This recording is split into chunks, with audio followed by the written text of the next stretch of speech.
जाहिर है कार्यक्रम में नजर डालेंगे देश, दुनिया और राज्य की प्रमुख खबरों पर। सबसे पहले बात करेंगे अंतर्राष्ट्रीय खबरों की।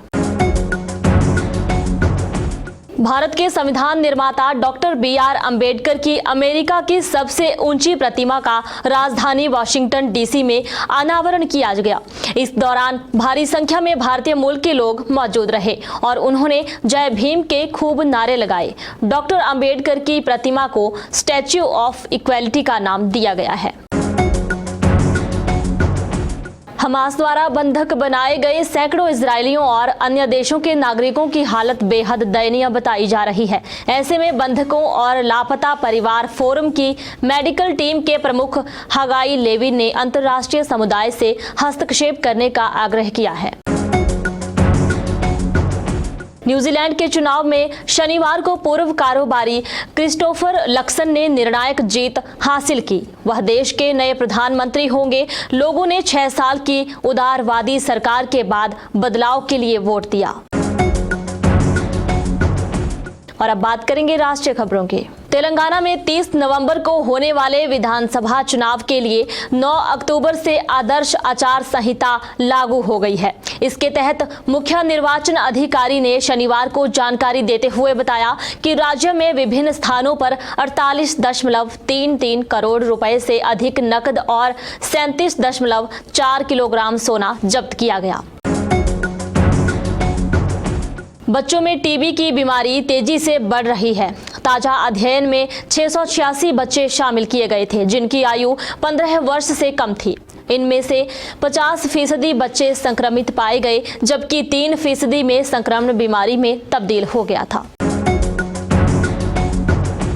बीएसएफ के दक्षिण बंगाल सीमांत के जवानों ने उत्तर 24 परगना जिले में भारत बांग्लादेश सीमा पर पेट्रापोल के रास्ते यात्री बनकर सोने की तस्करी करने वाले एक बड़े गिरोह का भंडाफोड़ किया है। और अब बात करेंगे राज्य की प्रमुख खबरों की। 2 सप्ताह के बाद मौसम ने करवट बदली है। लाहौल व कुल्लू की ऊंची चोटियों पर बर्फबारी, जबकि निचले क्षेत्रों में बारिश हुई है। नेशनल हाईवे 3 मनाली लेह बर्फबारी के चलते दारचा से सरचू के बीच बंद हो गया है। इसके साथ दारचा शिंकुला सड़क भी बर्फबारी से बंद हो गई है। कनाडा के पूर्व स्वास्थ्य मंत्री एवं पूर्व अटॉर्नी जनरल उज्जवल सिंह दोसांझ ने कहा कि भारत में हिंदू राष्ट्र बनाने को लेकर लोगों की आवाज उठाने पर कुछ नहीं कहा जा रहा, तो खालिस्तानियों को भी आवाज उठाने का हक है। उन्होंने कहा कि यदि खालिस्तान की आवाज उठाना अपराध है तो हिंदू राष्ट्र बनाने की मांग उठाना भी। शारदीय नवरात्र की पहले दिन रविवार को प्रसिद्ध शक्तिपीठ चिंतपूर्णी मंदिर में भक्तों का जनसैलाब उमड़ पड़ा। तड़के 3 बजे ही मंदिर के कपाट श्रद्धालुओं की सुविधा के लिए खोल दिए गए थे। मंदिर के खुलने के साथ ही माता रानी के दर्शनों के लिए श्रद्धालुओं की लंबी कतारें लगना शुरू हो गई और सुबह 6 बजे के करीब श्रद्धालुओं की लाइनें पुराने बस स्टैंड को पार कर गई थी। और अब बात करेंगे समाचार पत्र की प्रमुख खबरों की। त्योहारों के दौरान पंजाब को दहलाने की एक बड़ी कोशिश नाकामयाब हो गई है। हिमाचल में सरकारी अधिकारी कर्मचारी की निष्ठा पर संदेह का दाग अब थोड़ा देरी से लगेगा।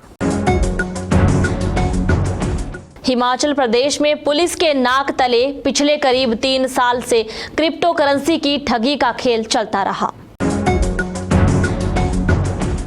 इसके अलावा प्रतिबिंब पृष्ठ पर भी जरूर नजर डालें। और अब बात करेंगे रोजगार से जुड़ी कुछ जानकारी की। भारतीय प्रौद्योगिकी संस्थान मद्रास ने आईआईटी जैम के लिए पंजीकरण करने की अंतिम तिथि को आगे बढ़ा दिया है। आईआईटी ने मास्टर्स करने के इच्छुक उम्मीदवार जिन्होंने अभी तक परीक्षा के लिए आवेदन नहीं किया है, वे आईआईटी मद्रास की आधिकारिक वेबसाइट jam.iitm.ac.in पर जाकर आवेदन कर सकते हैं।